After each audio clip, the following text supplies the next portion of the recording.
చైతన్యపురి కాలనీని సమస్యల రహిత ప్రాంతంగా తీర్చిదిద్దుతామని రామగుండం నగర మేయర్ మాంకాళి స్వామి అన్నారు.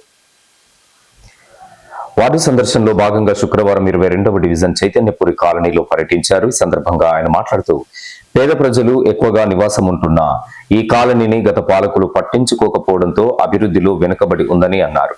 కొన్ని ఇండ్లకు కరెంటు కనెక్షన్ కూడా లేకపోవడం విచారకరమని ఆవేదన వ్యక్తం చేశారు. ఎమ్మెల్యే రాజ్ ఠాకూర్ సహకారంతో అందరికీ పట్టాలు మంజూరు చేయించి ఇంటి నెంబర్లు కేటాయిస్తామని, విద్యుత్ లైన్లు ఏర్పాటు చేయించి కరెంటు కనెక్షన్స్ కూడా ఇప్పిస్తామని హామీ ఇచ్చారు. కాలనీలో సరైన మురుగునీటి పారుదల వ్యవస్థ లేకపోవడంతో గత వర్షాకాలంలో ముంపుకు గురై వరద నీటితో ఇబ్బంది పడుతున్న విషయం తమ దృష్టికి వచ్చిందని, ఈ నేపథ్యంలో భవిష్యత్తులో అలాంటి సమస్య మరలా రాకుండా తగు చర్యలు చేపడతామని అన్నారు. ఎమ్మెల్యే సహకారంతో కాలనీలో అన్ని మౌలిక వసతులు కల్పించి నివాస యోగ్యంగా తీర్చిదిద్దుతామని చెప్పారు. కాగా కాలనీ నుండి మురుగునీరు బయటకు వెళ్లడానికి మార్గం లేకపోవడంతో యుద్ధ ప్రాతిపదికన మేయర్ దగ్గరుండి కచ్చా నాల్వ తవ్వించారు. కాలువలో పూడిక తొలగించారు. నిలిచి ఉన్న మురుగునీరు అప్పటికప్పుడు సాఫీగా బయటకు వెళ్లడానికి ఏర్పాట్లు చేశారు. 4 జేసీబీ యంత్రాలు, బ్లేడ్ ట్రాక్టర్ ఉపయోగించి కాలనీలో దట్టంగా పెరిగిన పిచ్చి చెట్లు, గుబుర్ల పొదలు తొలగించారు. రోడ్డుకు అడ్డంగా ఉన్న చెట్ల కొమ్మలను తొలగించారు. అదనపు సిబ్బందిని ఉపయోగించి కాలనీ అంతా శుభ్రం చేయించారు. చెత్త బయట పడవేయకుండా మున్సిపల్ వాహనానికి అందించాలని కోరారు. స్థానిక కార్పొరేటర్ కన్నూరి భాగ్యలక్ష్మి శంకర్ సందర్భంగా కాలనీ సమస్యలను మేయర్ కు వివరిస్తూ ప్రత్యక్షంగా చూయించారు. చైతన్యపురి కాలనీ అని అంటే ఒక మాస్ కాలనీ. ఇక్కడ ఎలాంటి అభివృద్ధి పనులు జరగక కనీసము వర్షాలు వస్తే ఈ డివిజన్కు సంబంధించిన నీళ్ళన్నీ కూడా బయటికి పోయేందుకు అవుట్లెట్ లేక పూర్తిగా ఇళ్లకు నీళ్ళు వచ్చే పరిస్థితి. ఒకవేళ వర్షాకాలం వస్తే ఈ ప్రాంతం అంతా కూడా ఒక సముద్రాన్ని తలపించే పరిస్థితి.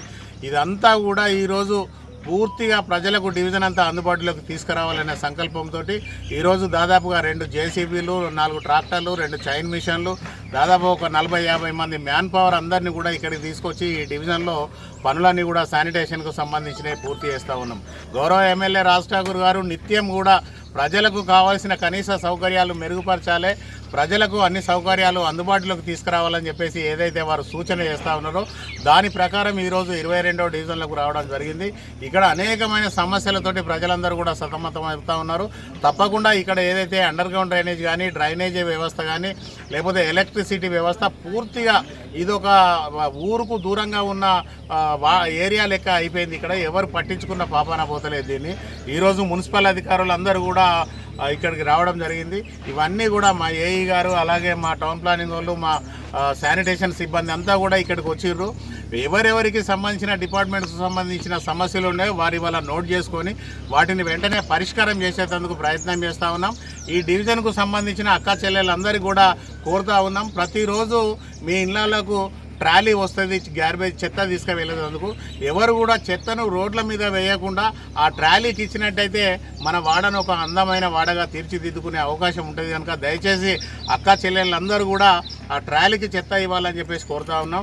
మెప్మకు సంబంధించిన సోదరి శ్వేత కూడా రావడం జరిగింది. ఆర్పీలందరినీ కూడా తీసుకెళ్ళి ఇంటింటికి వెళ్ళి దండం పెట్టి వాళ్ళందరినీ చెత్తను ట్రాక్టర్ కానీ ట్రాలీకి కానీ ఇవ్వమని చెప్పేసి వాళ్ళందరికీ చెప్పాలని చెప్పేసి కూడా సూచన చేస్తూ ఉన్నాం. కార్యక్రమంలో కార్పొరేటర్ వడ్లూరి రవి, చిద్రాల నాగరాజు, నాయకులు కందుల సతీష్, నగరపాలక సంస్థ deputy commissioner Nayan Venkataswamy, AE Mir, TPS Naveen, superintendent Pabbala Srinivas, sanitary inspector Nagabhushanam, sanitary జవాన్ Adapu Srinivas, MEPMA CO Swetha, work inspector Lingaiah, ఆర్పీలు తదితరులు పాల్గొన్నారు.